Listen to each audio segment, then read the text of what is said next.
Ne jemi mësuar që themi, kur tani që është dhe sezoni i rënjes së flokëve, jemi mësuar që themi që përdorën çik çaj hithre ose shpëlaj me hitër, përdor edhe hithrën sepse mund të ndihmojë edhe te anemia dhe gjendja shëndetësore.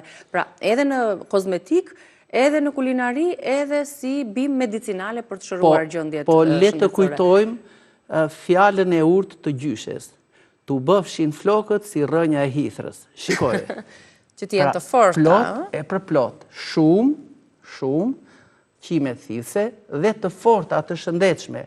Po të mos i kujtojmë kështu kaq rënjat e hithrës, 1 metër, 1.5 metra, të trash sa gishti, që kur ishim ne studente, nxënëse kështu, atëherë në monizëm, ne i shkullim kështu, sidomos në ato tokat skeletike, dhe kush ta gjente atë litarin më të gjatë. Sepse ishin rënjë të tilla të gjata. Rënjë të gjata, si drejt kënqe ose si katrore, sa me vjetër të qebima, aq me gjatë ishte kjo. Por të gjitha rënjët, të gjithë kërcejnë që prekin në tokë, kanë veti që të rënjëzohen, dhe këto rënjët shiko si bëhen gjufka të fuqishme.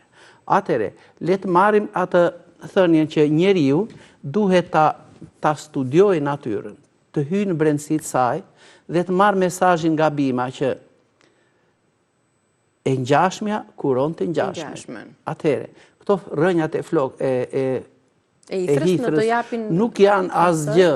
Ato janë plot me proteina që i japin energji trupit dhe fijes së flokut, asaj fibrës, janë me karbohidrate dhe kanë acide yndyrore.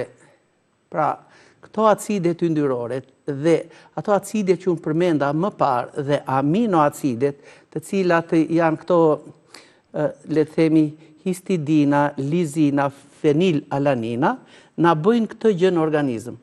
Shkojnë në skalpin e kokës, ne do a tregojmë edhe si çaj, dhe si thuash si një shpatull murator, kështu suvaxhiu, ato largojnë yndyrën, largojnë, ne kemi vënë re që në rënjat e flokëve ka plot bakterie, me shumicë.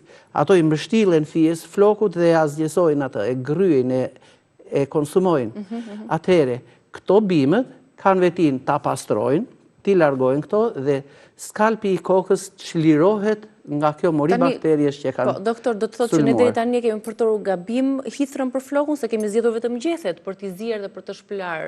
Po që ka rënja ajo që ka vetin më të fuqishme për flokun. Marrim gjethet e saj, marrim edhe rënjët dhe praktikisht i ziejmë kështu.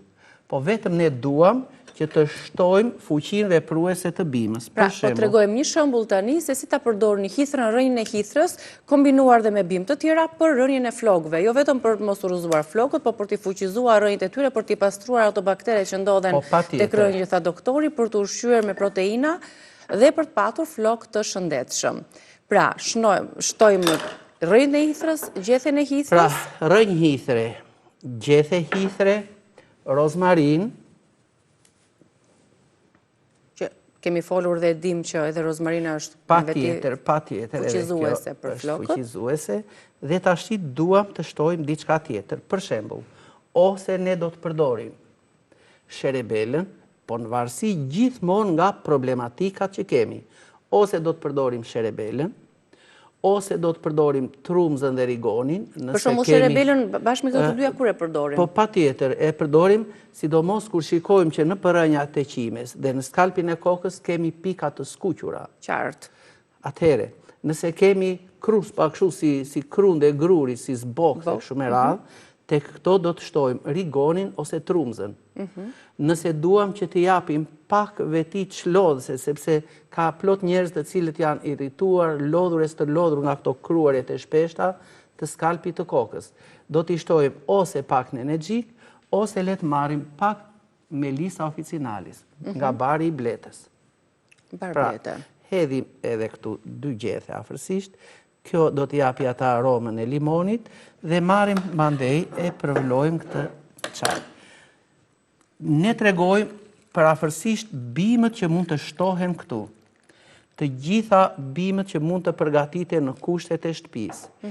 Pa diskutim që do të duan që të mbulohen, t'i vihet ai kapaku, në mënyrë që avujt me këtyre vajrave esenciale të kondensohen dhe përsëri të na bien brenda këtu.